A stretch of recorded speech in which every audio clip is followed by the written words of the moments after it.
Hi everyone. Today we begin with Yagmur Yuksel at a moment where her career is being shaped less by what she has already done and more by what she has not yet confirmed.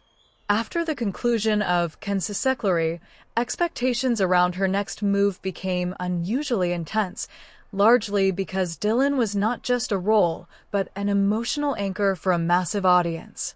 Reports about her involvement in projects like Kartma suggested a deliberate attempt to move into more concept-heavy storytelling, yet the lack of continuous, confirmed releases created a gap that fans quickly filled with speculation, theories, and even anxiety about her visibility in the industry.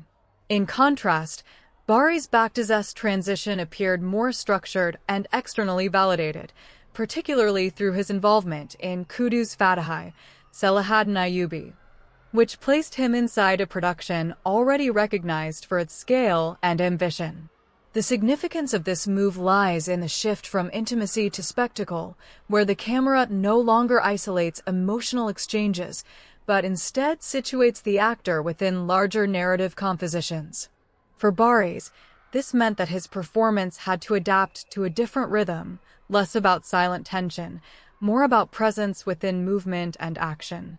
Going back to Yagmur, one of the most interesting aspects of her current position is how strongly her fan base continues to mobilize around her, even in the absence of constant new content.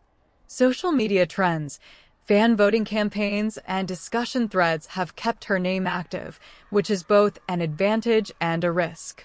It maintains visibility, but it also creates a constant expectation that every next project must justify the level of attention she receives, which can be difficult for any young actress transitioning out of a defining role. Baris, on the other hand, benefited from a different type of audience expansion, particularly in international markets where historical dramas tend to perform well. Reports of increased popularity in the Middle East indicate that his appeal was not limited to the Kensisekleri fan base, but extended into audiences that may not have followed his earlier work. This diversification is crucial because it reduces dependency on a single project or pairing. Looking at both actors together, it becomes clear that their post-series trajectories are being shaped by entirely different pressures. Yagmur is navigating expectation and scarcity, while Baris is navigating expansion and reinvention. And that leads us to a question that defines many careers at this stage.